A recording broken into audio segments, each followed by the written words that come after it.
साथियों नमस्कार। आज श्रावण मास है और इस श्रावण मास में मैं आज मौजूद हूँ उदासीन आश्रम रानोपाली अयोध्या। सामने देखिए, ये विशेषकर भाई श्रावण मास है तो प्रकृति की चर्चा तो होना ही चाहिए। आखिर प्रश्न ये है कि हम इस भूमि की उर्वरक शक्ति को कैसे, मानव हो के हम इसको कैसे एक नई संरचना और उर्वरक शक्ति प्रदान कर सकते हैं। इसका कोई विकल्प अगर मानव के पास हो तो बताएं। भाई आज के वैज्ञानिकों ने बहुत शोध किए हैं, बहुत परीक्षण किए हैं, तो क्या 1 फीट ज़मीन भी कोई रेगिस्तान या मरुस्थल से उर्वरक बना पाया?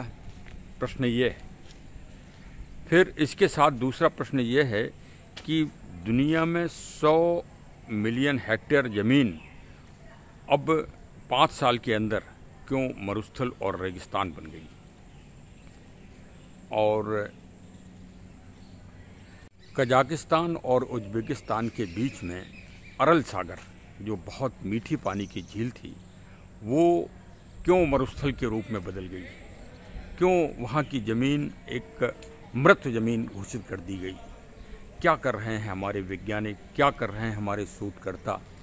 प्रश्न ये है। तो इस सब का विकल्प है भगवान शिव का महाविज्ञान। तो आज यहाँ पर देखिए, श्रावण मास में रुद्राभिषेक होता है और भगवान शिव के मिट्टी के ही भगवान शिव बनाए जाते हैं और उनमें विभिन्न जड़ी बूटियाँ और विभिन्न पदार्थ अर्पित किए जाते हैं और वो भगवान शिव प्रतिदिन बनाकर और फिर जल में प्रवाहित किए जाते हैं। ये एक है महाविज्ञान, इस पर शोध होना चाहिए। आज यहाँ पर उदासीन आश्रम में जो महंत जी हैं डॉक्टर श्री भरतदास साहब, वो देखिए पूरे विधि विधान से यहाँ रुद्राभिषेक कर रहे हैं। चलिए थोड़ा सा झांकियाँ देखते हैं और आनंद लेते हैं। वास्तव में यदि अभी तक श्रावण मास में आपने रुद्राभिषेक ना किया हो तो अवश्य करिए।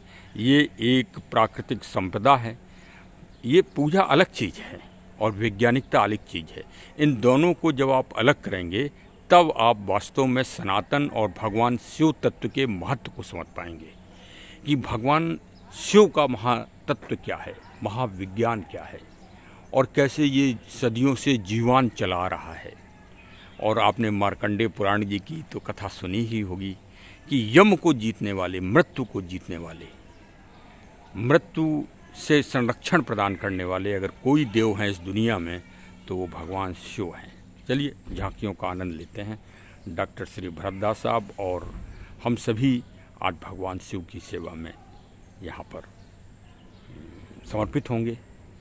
तो चलिए झांकियाँ देखते हैं। पहले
आपने पूजा का विधि विधान देखा। एक छोटे सा आचार ब्राह्मण शुद्ध संस्कृत भाषाओं में मंत्रों का उच्चारण करके और विधिवत पूजा करा रहे हैं। उस पूजा में 36 प्रकार की जड़ी बूटियाँ और संग्रह हैं, जिसमें फूल, दुग्ध, दही सब चीज़ है। ये सब का मिश्रण प्रतिदिन जमीन में, मतलब वो भी जल तत्व में छोड़ा जाएगा। आप प्रकृति का आनंद भी लेते चलें, साथ में सुनते भी चलें। और ये जल का भी उर्वरक शक्ति को, जल के भी तत्वों को रसायन करेगा और साथ में मिट्टी के जो उर्वरक शक्ति है उसके गुणों को भी बढ़ाएगा। यही है भगवान शिव तत्व का महान विज्ञान और सनातनियों का महान विज्ञान। चलिए, हमारे चैनल को अवश्य सब्सक्राइब करिए और श्रावण मास में मिट्टी की उर्वरक शक्ति को बढ़ाने के लिए आप भगवान शिव के महाविज्ञान से जुड़िए।